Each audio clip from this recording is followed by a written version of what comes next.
The words hit me like a physical blow, a sharp, metallic clang in the sterile quiet of my car. I'm not a doctor. I'm not canceling girls' night just because your mom's in the hospital. She'll be fine. The phone went dead in my hand, but the sound of her voice, so full of callous indifference, echoed long after. My mother, the woman who had built my life from nothing with her bare hands, was just an inconvenience, a scheduling conflict. And in that moment, the love I had for Maya, a fragile thing I had been carefully tending for 2 years, withered and died. It wasn't a sudden, explosive death. It was a quiet, chilling collapse, leaving behind a hard, empty space where my heart used to be. I didn't yell, I didn't argue, I just drove. I was a man on a mission, though I didn't yet know what that mission was. All I knew was that the life I had so carefully constructed with Maya was already a ghost. I spent the next 8 hours in a cold hospital waiting room, the fear for my mother's life a gnawing, constant presence. My sister and I, two grown adults, huddled together, terrified and silent. When the doctor finally came out with the news, a concussion, a fractured wrist, but stable, the relief was so overwhelming it nearly brought me to my knees. But it was only a moment of reprieve. As I sat by her bedside, watching her sleep, my phone buzzed with a social media notification. It was Maya, tagged in a series of photos, laughing with her friends, raising a glass of champagne, her smile a cruel mockery of my fear. The caption read, "Some things are just too important to cancel." In that quiet, humming hospital room, I made a silent vow. She thought my mom was an inconvenience. I was about to show her what a real one looked like. The relationship wasn't just ending, it was being erased. I left the hospital just as the first light of dawn was painting the sky, my mind no longer clouded by fear, but sharpened by a cold, unwavering purpose. My mother's doctor had told me she would need at least a few weeks of constant care, and my sister, burdened with a job and family, couldn't take on the responsibility. The solution was clear. My apartment would become my mother's sanctuary, a place of peace and healing. My first call wasn't to a friend or a family member, but to a high-end, 24-hour corporate relocation service, the kind that moved entire offices overnight with a seamless, silent efficiency. I explained my unusual request. An apartment needed to be completely emptied of one person's belongings, packed and moved into storage within the next 6 hours, while the shared furniture was to be taken to a different unit. The dispatcher's voice was full of disbelief when I offered to double his already astronomical price for a team to be there in 30 minutes. They arrived in 20. As the silent army of movers swarmed the apartment, I moved with equal precision. The building management confirmed they could immediately deactivate Maya's key fob. Since she was never on the lease, it was a simple, unemotional transaction. The joint credit card we shared, which I had always paid for, was canceled with a simple phone call, reported as lost. I changed every password to my online accounts, locking her out of my digital life with the same ruthless efficiency. In under 3 hours, every trace of Maya was gone. Her clothes, her expensive shoes, her makeup, her books, all meticulously packed and loaded onto a truck bound for a storage unit across town. Then, the rest of the furniture followed. The couch we had picked out together, the dining table where we'd shared so many meals, the bed we had slept in. By 11 in the morning, the apartment was a hollow, echoing shell, a blank canvas awaiting its new purpose. My next call was to a medical supply company. I ordered a hospital-grade adjustable bed, a walker, a shower chair, and everything else my mother would need for her recovery, arranging for it all to be delivered and set up that afternoon. Then I went shopping.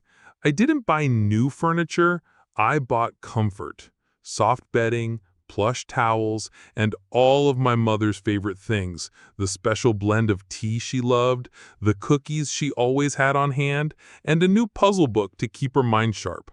I was transforming the space from a house I had shared with a stranger into a true home for the most important woman in my life. Around 1 p.m., as I was setting up the new bed in the master bedroom, my phone buzzed, a text from Maya.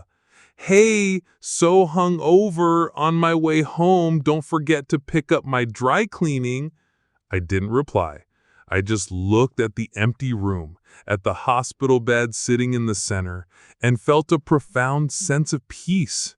She was coming home, but the life she expected to walk into was gone, replaced by the quiet, stark consequences of her own choices.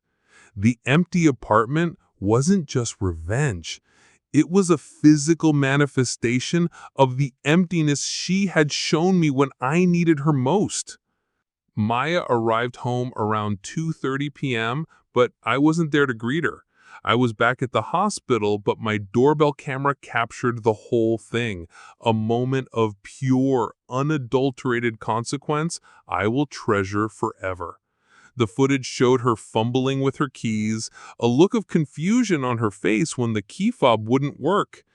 Annoyance followed as the deadbolt I had changed that morning refused to turn. She started banging on the door, screaming my name, a frantic, desperate sound. After a few minutes, she called my phone.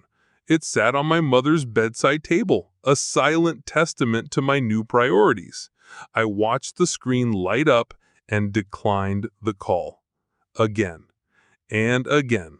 That's when the true panic set in.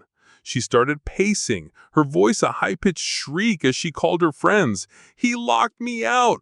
All my stuff is in there! Can you believe him?" I didn't answer a single text message that flooded my phone. Instead, that evening, I sent her a simple email. The subject line, "Your new address." The body contained the address of the storage facility, the access code, and a scanned receipt showing the unit was prepaid for a month. It ended with one sentence. "All of your belongings have been safely stored. Please retrieve them at your earliest convenience." The next day, the real war began. Unable to reach me, she unleashed her friends on social media. They posted vague, pointed stories about a toxic ex who had thrown their friend out on the street with nothing. They tried to paint me as a monster, but this was exactly what I was waiting for. I had documented everything. The time-stamped social media photos of her girls' night, the text message about her hangover and dry cleaning, I put it all in a single shareable folder. I sent it not to the public, but to a small, carefully selected group of our mutual friends, the reasonable ones, the people who had known me for years. My email to them was short and factual. "I know you're seeing a lot of things online right now. I just wanted you to have the full context of the situation. My mother is recovering, and that is my only priority." The narrative flipped instantly. The story of Maya partying while my mom was in the hospital spread like wildfire. Her friends, so quick to attack me, suddenly fell silent. 2 days later, I brought my mom home. We settled her into the new hospital bed in the quiet, peaceful apartment. It was a place of healing, of peace. We fell into a comfortable routine of doctor's appointments, physical therapy, and long afternoons doing puzzles and watching old movies. Having her there in that space was a gift. It felt more like a home than it ever had before. Maya's world, meanwhile, was unraveling. The smear campaign had backfired spectacularly, and she became a social pariah. Her so-called friends, built on an image of superficiality, quickly abandoned her. Her lifestyle consultant business, which was mostly funded by me, evaporated overnight. She had no income, no apartment, and a rapidly shrinking circle of friends.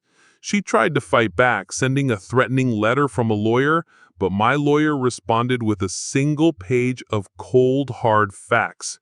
Her name wasn't on the lease, a detailed invoice of all the expenses she had charged to my card, and a gentle reminder about slander. We never heard from her lawyer again. A month later, as my mom was doing much better and was able to get around with a walker, we were having lunch near her physical therapist's office. I saw Maya across the street. The confident, arrogant woman I had known was gone, replaced by someone who looked tired and lost. Our eyes met for a brief second. I saw a flicker of shame, of regret. I gave her a small, neutral nod and then turned my attention back to my mom, helping her into the car. I felt no anger, no satisfaction, just a quiet sense of pity. She had made her choice. She had prioritized a night of cheap fun over a moment of human decency, and she was living with the consequences. My mom is almost fully recovered now. The experience, as awful as it was, brought us closer than ever.